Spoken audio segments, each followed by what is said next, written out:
Does soul exist? Soul? Whose Yes. soul? And one more. What is the purpose of life?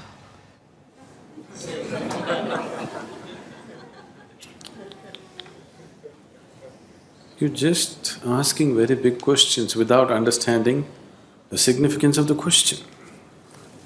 See, when you ask, does soul exist, you're not talking about an academic subject. You're asking, what is the nature of who I am? Or you're saying, I don't know a damn thing about myself, please tell me. Yes? Isn't it? You're asking this very easily because you have not been touched by the pain of ignorance, the pain of not knowing who you are. It has not torn you apart. If it really touches you that you're just living here, doing all kinds of nonsense without knowing the ABC of who you are, it should be very painful, isn't it? That pain has not yet touched you. You're mouthing questions, it's not sunk deep enough.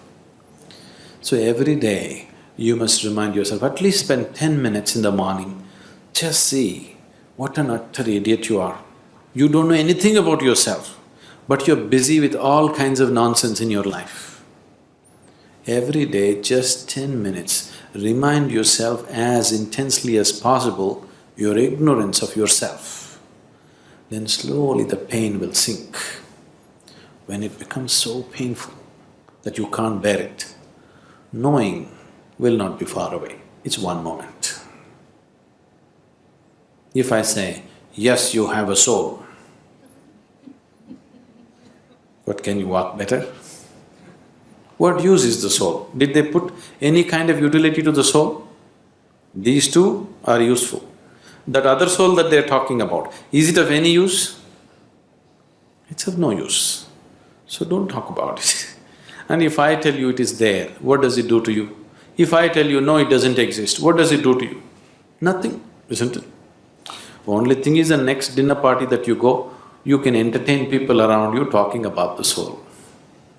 But as far as your existence is concerned, nothing changes, isn't it so? Yes? Nothing at all will change, isn't it? So if you're asking the question, fundamentally you're asking a question, what am I? Who am I? When you are here, are you alive? You're alive. When you're here alive, what is the way to know who you are? Is it not really ridiculous and insane that you must ask me, please tell me, who am I? This is like two psychiatrists were walking on the Kovalam beach one day. One of them looked at the other up and down and said, you seem okay, how am I?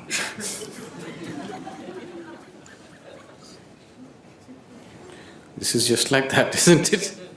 You're sitting here, you're alive, you're existing, and you're asking me, who am I, what am I?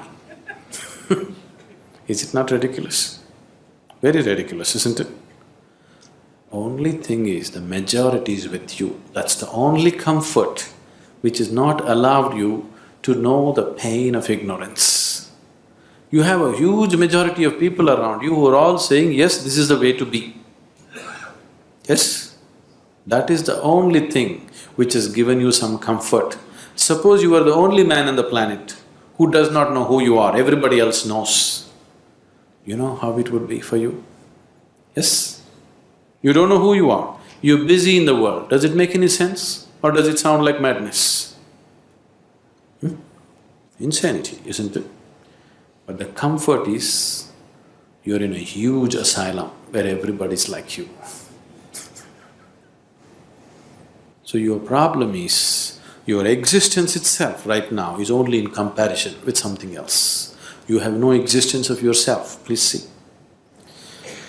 Right now, if you don't have something that everybody has nose.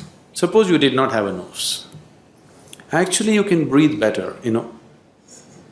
If you take off your nose, you will get 22% extra oxygen. You will be more healthy, everything will be better. But you know how you will suffer? Because everybody else has a nose. Yes or no? Or if you get something extra that other people don't have, you still suffer, isn't it? Suppose you grew one horn. You know how terrible it would be? But if everybody had a horn, then we would be polishing it and decorating around, Your very existence is in comparison. There is no existence of yourself. Everything is in comparison. So, with that comfort, you're passing off without knowing the pain of not knowing.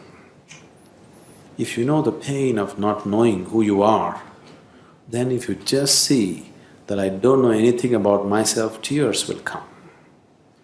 If it starts tearing you apart, knowing is not far away. It's very simple. It's very, very simple because after all you want to know what is within you, isn't it? Can what is within you be denied to you by anybody or anything? Do you need a passport to go within? Do you need a visa? To turn inward and know what's within, do you need somebody's permission? Or can somebody stop you? Can any authority in the world stop you? No. So who is stopping you? Who could be stopping you?